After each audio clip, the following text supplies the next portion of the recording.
அதான் சார் சின்ன பிள்ளையில இருந்தே ஏன்னா எங்கள் அம்மா வந்து கும்மி பாட்டு இதெல்லாம் வந்து அம்மன் கோயிலுக்கெலாம் பாடுவாங்க.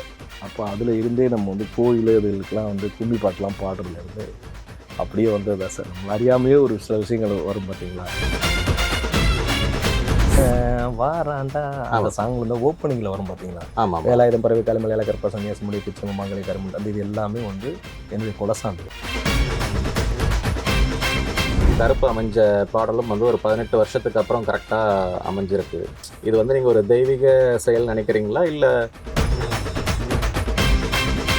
விஷயந்தான் இது. உடனே எடுத்த உடனே நம்மளுடைய திறமைக்கோ நம்ம வந்து மியூசிக் ப்ராக்டிஸ் பண்ணுறதுக்கோ கிடைச்ச விஷயம்னு நான் ஒரு வாரத்தில் நான் சொல்ல மாட்டேன் எப்போவுமே. இது முன்னோர்கள் வந்து இதை வாழையடி வாழையாக வந்து இதை சலங்க சலசலக்க சந்தன மனக்க கருப்ப இறங்கி வாராரு அடி நெருப்ப கிளப்ப போறாரு.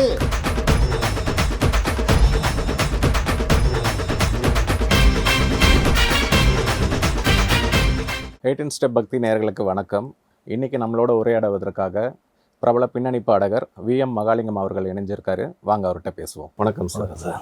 மகாலிங்கம் சார் வந்து எவ்வளோ ஸ்பிரிச்சுவலான பர்சன் சார்? ஆன்மீகத்தில் எவ்வளோ ஈடுபாடு இருக்கும் மகாலிங்கம் சாருக்கு? அதான் சார் சின்ன பிள்ளையில இருந்தே ஏன்னா எங்கள் அம்மா வந்து கும்மி பாட்டு இதெல்லாம் வந்து அம்மன் கோயிலுக்கெலாம் பாடுவாங்க. அப்போ அதில் இருந்தே நம்ம வந்து கோயில் இதுகளுக்கெலாம் வந்து கும்மி பாட்டெலாம் பாடுறதுலேருந்து அப்படியே வந்தது தான் சார். நம்மள அறியாமையே ஒரு சில விஷயங்கள் வரும் பார்த்தீங்களா. சின்ன பிள்ளையில் அந்த விவரம் தெரியாது. அதுக்கப்புறம் பார்த்திங்கன்னா அது தன்னாலே அது உள்ளே வந்து இப்போ நடந்துக்கிட்டு இருக்க விஷயம்லாம் அப்படி தான் நான் நினைக்கிறேன். கருப்புசாமி டிவோட்டியா சார் நீங்கள்? ஆமாம் சார். கருப்புசாமி வந்து நாங்கள் சின்ன வயசில் இருந்தே இப்போ எங்களுடைய குலசாமி வந்து பார்த்திங்கன்னா இப்போ நான் சொன்ன இதில் கருப்புசாமி இந்த கருப்பா கூடவா படத்தில் நான் பாடியிருப்பேன் அந்த பாட்டு. அந்த ஓப்பனிங்கில் வர்ற இது எல்லாமே என்னுடைய குலசாமிகள் தான். எந்த பாட்டு சார்? வேலாயுதம் பறவை அந்த இதில் கருப்பா கூடவால ஏ கருப்பேன் வாராண்டா அந்த சாங் வந்து ஓப்பனிங்கில் வரும் பார்த்தீங்களா. ஆமாம். வேலாயுதம் பறவை காலமலையாள கற்ப சன்னியாசி முடி பிச்சை மாங்கலை கரும்பு அந்த இது எல்லாமே வந்து என்னுடைய குலசாமி. ஸோ ஒவ்வொரு குலசாமியும் சேர்த்து ஒரு ரேப் மாதிரி அந்த அதை பாடுவேன். எல்லா மேடைகள்லையும் அதை பாடுவேன். அதை ஓகே சார். அது வந்து கிட்டத்தட்ட எத்தனையோ வருஷமாக அதை நான் பாடிக்கிட்டு இருக்கிறோம். ஸோ நீங்கள் 18 வருஷம் நம்ம இதுக்கு முன்னாடி பேசுகிறப்ப வந்து இந்த இன்டர்வியூ ஆரம்பிக்கிறதுக்கு முன்னாடி வந்து 2008 பாடிட்டு இருக்கேன்னு சொன்னீங்க. 2008 பாடி. ஸோ உங்களுக்கு அந்த 18 மேலே ஒரு நம்பிக்கை இருக்கு இல்லையா? ஸோ இப்போ பார்த்தீங்கன்னாலும் உங்களுக்கு கருப்பு அமைஞ்ச பாடலும் வந்து ஒரு 18 வருஷத்துக்கு அப்புறம் கரெக்டாக அமைஞ்சிருக்கு. இது வந்து நீங்கள் ஒரு தெய்வீக செயல் நினைக்கிறீங்களா இல்லை? கண்டிப்பாக சார். அது ஏன்னா அதாவது நம்ம கிராமிய பாடல்களாக வந்து நம்ம பாடிக்கிட்டு இருந்தோம். அந்த அங்கேடி முழங்குது எல்லாருக்குமே தெரியும், மக்கள் எல்லாருக்குமே தெரியும். அங்கேடி முழங்குது பாடல். அந்த பாடல் தான் வந்து கருப்பசாமி பாடலாக வந்து நிறையா எல்லா மேடைகளையும் பாடுறது. ஓகே. அப்போ அது சினிமாவில் வந்து ஒரு சில பாடல்கள் கருப்பசாமி பாடல்கள் நிறையா முயற்சி பண்ணாங்க. என்னதான் முயற்சி பண்ணினாலும் கூட இந்த மாதிரி ஒரு பாடலை வந்து இப்போ நம்ம ஸ்டேஜில் பாடி ஒரு ஆரவாரம் உண்டு பண்ணுற மாதிரி ஒரு பாடல் வந்து சினிமாவில் வந்து அமையலை பெருசாக. இப்போது அந்த கருப்பு படத்தில் வந்து அந்த பாடல் வந்து அந்த பாடலுக்கு அளவுக்கு நமக்கு வந்து ஒரு பெரிய இப்போ இன்றைக்கி போனோம்னா அந்த பாடலை ஃபஸ்ட்டு கேட்குற அளவுக்கு ஒரு பாடல் வந்து கிடச்சிருக்குது அப்படின்னா அது என்னோடய முன்னோர்கள் வந்து அவங்க இந்த சாமியை வழிபட்டு பாடி வந்த அவங்களுடைய விஷயந்தான். இது உடனே எடுத்த உடனே நம்மளுடைய திறமைக்கோ நம்ம வந்து மியூசிக் ப்ராக்டிஸ் பண்ணுறதுக்கோ கிடைச்ச விஷயம்னு நான் ஒரு வாரத்தில் நான் சொல்ல மாட்டேன் எப்போவுமே.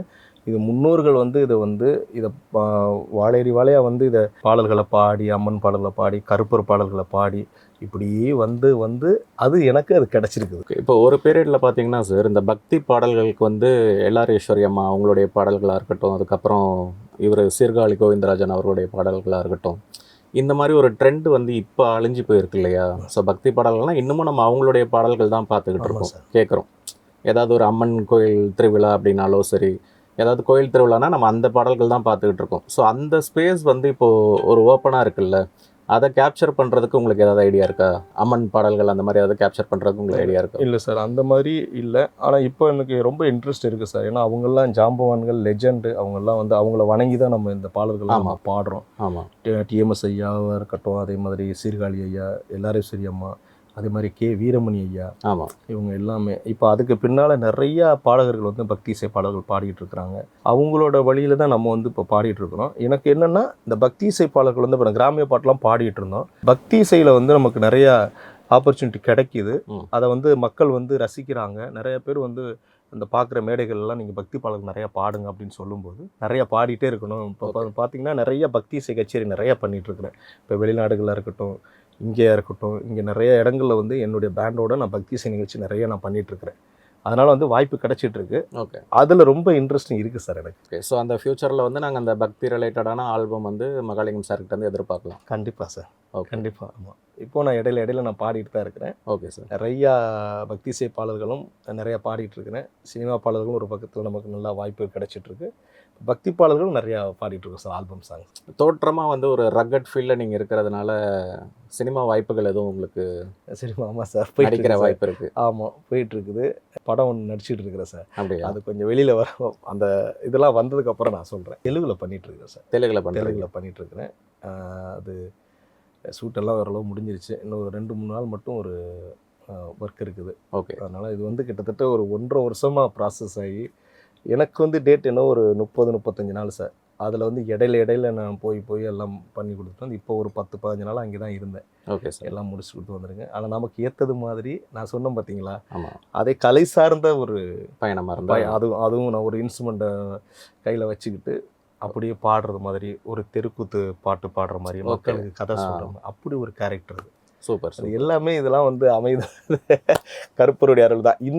இந்த வாய்ப்பும் கூட கருப்பர் பாட்டு நான் பாடிட்டு இருக்கும்போது அந்த வீடியோவை பார்த்துட்டு அந்த டைரக்டர் வந்து ஓகே. ஸோ அப்படி இந்த மாதிரியே இந்த குடும்பி வச்சாலும் ஒரு ஆள் வேணுங்கிற மாதிரி கேட்டு அங்கேருந்து தொடர்பு கொண்டு அப்படி வந்த வாய்ப்பு. ஸோ கருப்பு வந்து உங்கள் வாழ்க்கையில் ஒரு டேர்னிங் பாயிண்ட்டாக அவர் தான் சார். அவர் இருந்திருக்காரு. அவர் இல்லைன்னா, ஏன்னா இப்போ எனக்கு நடக்கிற ஒவ்வொரு விஷயமுமே சரி அவர் தான். ஸோ 18 ஸ்டெப் பக்தி சேனலில் நீங்கள் நம்மளுடைய நேயர்களுக்கு சொல்கிறதுனா என்ன சொல்லுவீங்க சார்? எல்லாருக்கும் வணக்கம். 18 ஸ்டெப், அதாவது 18 படி பக்தி இசை சேனல். இந்த சேனலில் வந்து ஒரு அற்புதமான ஒரு பாடல், கருப்பர் பாடல் இதில் நான் பாடியிருக்கிறேன். கண்டிப்பாக வந்து இது கூட கருப்பர் கொடுத்தது தான். உண்மையிலே என்னுடைய மனமார்ந்த நன்றியை நான் தெரிவிச்சுக்கிறேன். மக்கள் எல்லாமே கருப்பசாமி பாட்டுக்கு வந்து நிறையா ஆதரவு கொடுத்துட்ருக்குறீங்க. ரொம்ப சந்தோஷமாக இருக்குது. இந்த பாடல் வந்து உங்களுக்கு ஒரு 2 லைன் பாடி காமிக்கிறேன். சலங்க சலக்க சந்தன மனக்க கருப்பன் இறங்கி வாராரு, அடி நெருப்ப கிளப்ப போறாரு.